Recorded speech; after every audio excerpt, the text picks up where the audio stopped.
Soalan 6. Perpandukan raja. Okay, kita kena sediakan raja nanti. Bincangkan kesan cukai. Okay, yang dikenakan terhadap pengeluar. Okay, pengeluar itu so kita tahu itu adalah berkaitan dengan penawaran. Okay, terhadap keseimbangan pasaran, lebihan pengguna dan lebihan pengeluar. Okay, jadi untuk soalan yang ini, yang pertama kita akan sediakan raja dia dulu.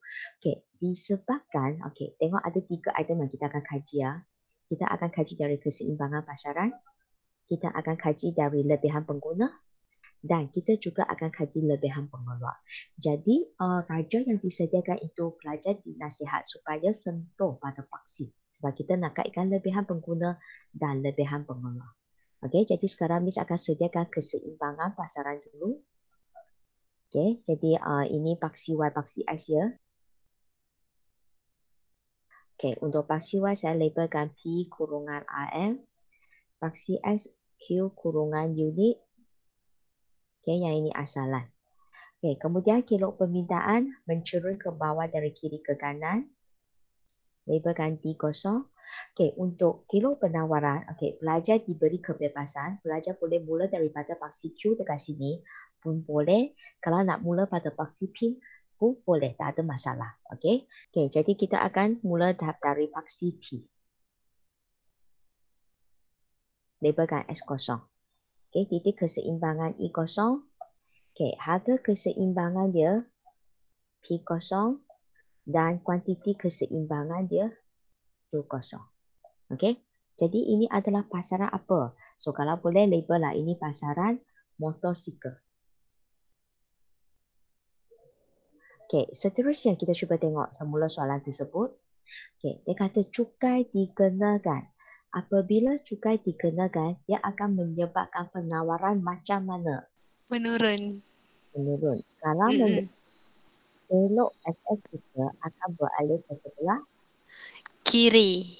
okay, thank you Aida. Welcome. Jadi sekarang kita buat akan langkah kilog penawaran yang beralih ke sebelah kiri. Okey. S1. Tunjuk anak panah. Okey. Labelkan keseimbangan yang baru I1. Harga keseimbangan baharu P1 dan kuantiti keseimbangan baharu Q1. Okey, so selepas kita sediakan raja ini, sekarang barulah kita bincang soalan yang ditanya. Yang pertama itu kita akan fokus keseimbangan pasaran. Okey, jadi Miss tulis dulu ini keseimbangan pasaran. Okay, so essay kamu pun samalah, you tulis keseimbangan pasaran then you underline. Okay, jadi kita cuba tengok keseimbangan pasaran. So pelajar sepatutnya huraikan raja ini. Ada I0, ada S0, ada D0, dan kita ada P0 dan juga Q0. Keseimbangan pasaran tercapai apabila Ada titik pada titik I0 apabila kelok permintaan bersilang permintaan T0 bersilang dengan kelok penawaran S0 pada tingkat harga P0 dan kuantiti Q0. Okay, good. Jadi apa yang tadi orang huraikan itu semua tulis dekat sini.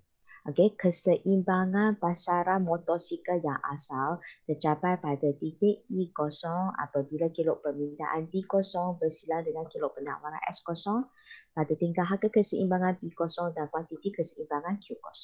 Okay, ini koma ya. Lepas itu kita akan sambung dengan yang baharu punya. Jadi untuk baharu punya, okay, ini titik I1. Cara dia lebih kurang sama sahaja. Keseimbangan pasaran baru motosikal Mencapai capai pada titik I1 apabila kelok permintaan D0 bersilang dengan kelok penawaran S1 pada tingkat harga keseimbangan yang baru iaitu P1 dan kuantiti apa? Kuantiti keseimbangan yang baru Q1. Okay, thank you. Okay, seterusnya pelajar pun tulislah keseimbangan pasaran yang baharu tercapai pada titik I1. Okay, lepas tu D0 bersilang dengan S1. Harga keseimbangan baharu P1 dan kuantiti keseimbangan baharu Q1. Selepas pelajar huraikan keseimbangan asal dengan keseimbangan baharu ini, okay, fokus aspek yang ketiga di bawah peringkat ini. Tunjuk dia punya kesan. Okay, kesan itu sebab soalan dia cuba tengok. Dia tanya, okay, bincangkan kesan cukai terhadap keseimbangan pasaran. Jadi kesan cukai ini kita akan tengok dari aspek harga dan juga tengok dari aspek kuantiti. Okay, Nazira, bagi tahu saya harga dia macam mana? Harga keseimbangan naik dari P0 ke P1. Okay, thank you. Syafiqah, kuantiti keseimbangan? Kuantiti keseimbangan berkurang dari Q0 ke Q1. Okay, thank you. Okay, maksudnya dekat sini kesannya pelajar bagi tahulah harga keseimbangan naik. Dari mana ke mana? Explain. Kuantiti keseimbangan pula menurun. Okay, dari mana ke mana? So, itulah untuk keseimbangan pasaran. Okay, seterusnya. Part ini settle ya. Okay, ini settle. Sekarang kita akan fokus tentang lebihan pengguna. Okay. So, page yang baru. Okay, yang ini berkaitan dengan lebihan pengguna. Ini peringkat yang baru lah. Lebihan pengguna. Dia nak kesan. Okay, so nanti kita fokus kesan lah.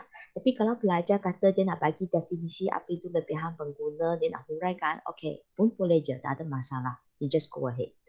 Okay, tetapi sekarang kita cuba tengok lebihan pengguna. Ataupun saya nak tanya, apa yang anda faham dengan lebihan pengguna?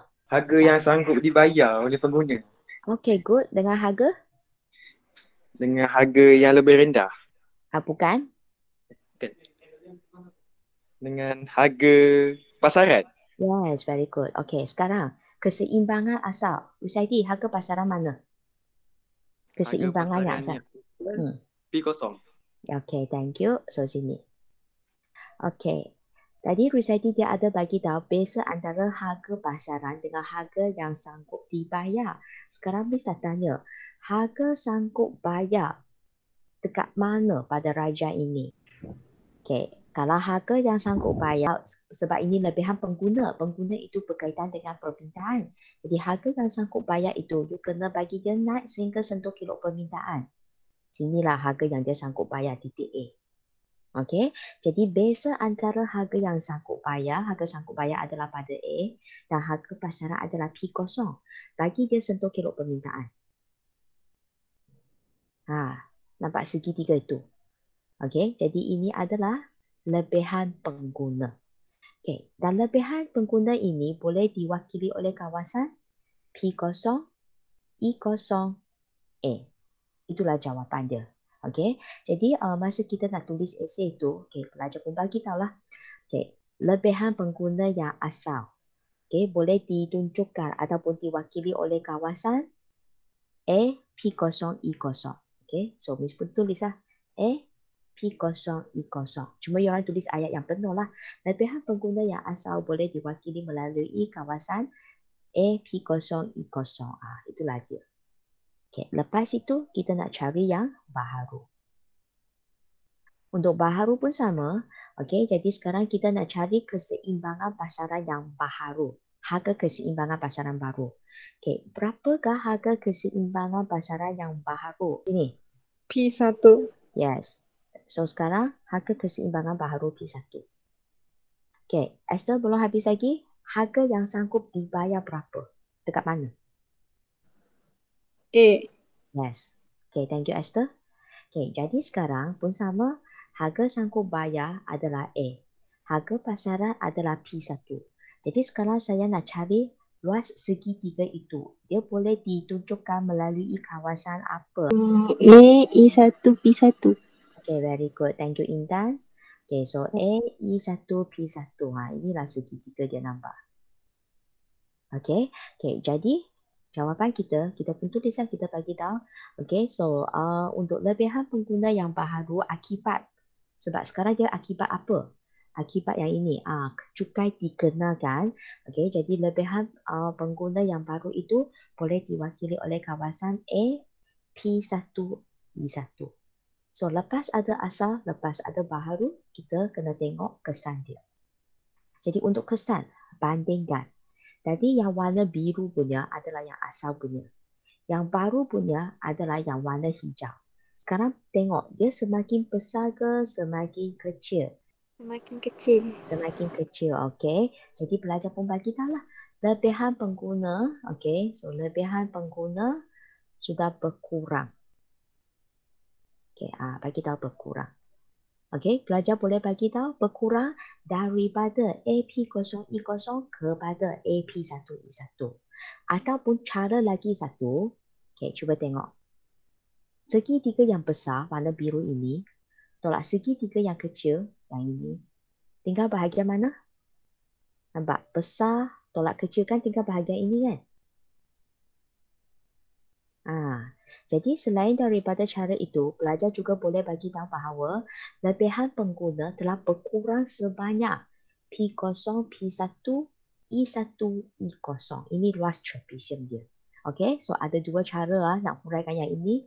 Okey, cara yang pertama, lebihan pengguna berkurang daripada berapa ke berapa. Salin balik je.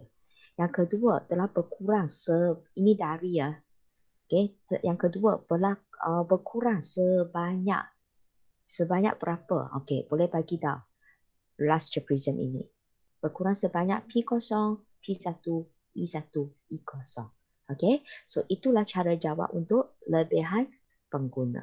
So kita pun settle.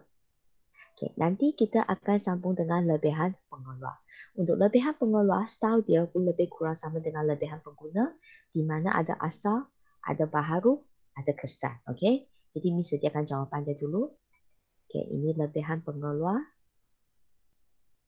Nanti kita nak tentukan yang asal, kemudian kita nak tentukan yang baharu, dan kita nak tengok kesan dia. Okay. Tadi Rusaidi pun sudah bagi tahu saya definisi lebihan pengguna kan. Okay, sekarang saya nak tanya definisi lebihan pengeluar. Harga yang sanggup ditawar oleh pengeluar. Okay, banding dengan? Harga pasaran. Okay, good. Sekarang, Maisara belum habis lagi. Harga pasaran yang asal kita berapa? P0. P0, okay. Jadi sekarang harga yang sanggup ditawar ataupun diterima oleh pengeluar itu dekat mana? Contoh sini saya letak B, sini saya letak C. C. Sorry? Dekat B. C. C. Okay, yes, C. Sebab sekarang kita kata yang asal sebelum perubahan cukai. Jadi kita akan fokus kepada S lah. Okay, tadi lebihan pengguna kita tengok D. Sekarang lebihan pengeluar kita akan fokus S. Jadi kita tahu beza dia kat sini. Okay, boleh tak saya nak tahu lebihan pengeluar itu diwakili oleh kawasan apa? P0, C, E0. Yes, okay, thank you Yadesh. P0, C, E0. Tengok, sentuh kilo S. Ini selalu S0. Okay, jadi dia akan jadi P0, C, E0. Okay, jadi kita pun tulis lah. Lebihan pengeluar yang asal, okay, boleh ditunjukkan oleh kawasan P0, C, betul tak? Nanti saya cek dulu. P0, C, E0. Okay, so P0, C, E0. Okay, jadi sebelum ini kalau pelajar nak bagi definisi lebihan pengeluar, okay, you just go ahead. Lepas tu bagi tahu yang asal punya. Okay, kemudian yang baharu. Kenapa ada baharu? So, pelajar boleh bagi tahu lah. Disebabkan cukai dikenakan terhadap pengeluar, wujudnya lebihan pengeluar yang baharu. Okay, jadi yang baharu ini. Harga keseimbangan yang baharu. Okay, saya nak harga. Ya, P1. Okay, sekarang Diana, you cuba tengok. Kilo S kita sudah beralih ya. S kita sekarang S1. Bagi tahu saya, harga yang sanggup ditawarkan oleh pengeluar adalah berapa? Di mana? B. B. Sini ke? B. B, yes. Inilah dia. Ya, good. Jadi, boleh bagi tahu saya lebihan pengeluar baharu berapa?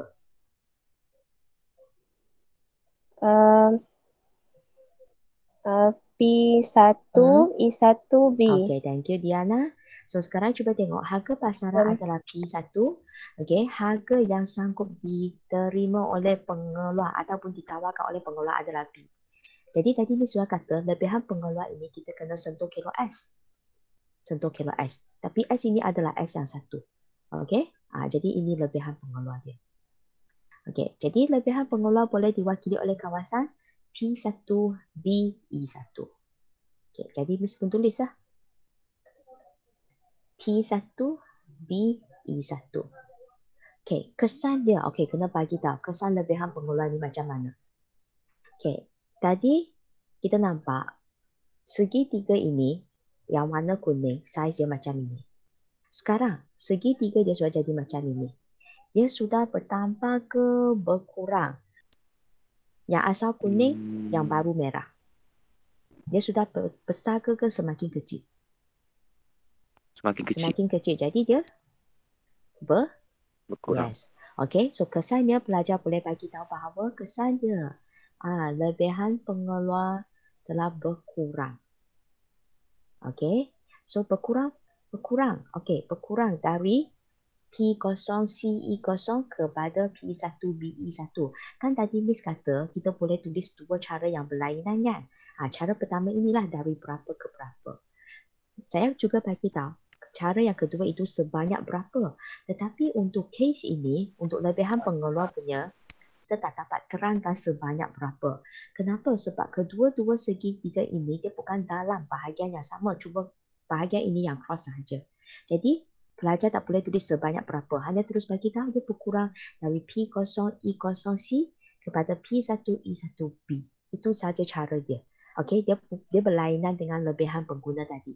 Sebab lebihan pengguna dia punya segitiga ini, dia berada di bahagian yang sama. Nampak yang ini besar, yang ini kecil. Barulah kita boleh kata sebanyak berapa. Lebihan pengeluar berkurang dari P0 CE0 ke P1 BE1. So itulah cara dia sahaja. Okey, so sekarang berkaitan dengan soalan esei 6 ini, kita pun selesai bincang. Okey, jadi Miss akan go through seorang-seorang. Miss, saya nak tanya sikit. Okay. Yang kalau kan pasti keluk penawaran tu kan. Yang ini. Kalau kita buat yang S0 tu. S0, Kalau kita letak pada paksi Q tu boleh ke? Boleh effect ke? Ya, kalau bagi pelajar yang sediakan kilo S itu pada paksi Q pun boleh juga. Cuma huraian kamu kena berdasarkan huraian raja anda. Dan kali ini you tak akan dapat segitiga punya lebihan pengeluar. You akan dapat luas trapezium. Trapezium punya lebihan pengeluar. You hanya perlu huraikan berdasarkan raja kamu. Tak salah kalau you nak mulakan kilo S kamu pada paksi Q. Cuma jawapan anda dekat sini, dia akan jadi berlainan sikit lah. Macam Miss ada 3 saja sebab itu segitiga. You punya luas trapezium at least ada 4 lah. 1, 2, 3, 4. Okay, tapi jawapan yang you dapat masih akan sama punya. Okay ke Kimi? Okay, faham. Thank you, Miss. Okay, kalau semua pun tak ada, so selesailah kita punya perbincang soalan esei 6 ini. Boleh live meeting. Kita jumpa esok ya. Okay, bye-bye. Thank you, Miss. Thank you, Miss. Thank you, Miss. Miss.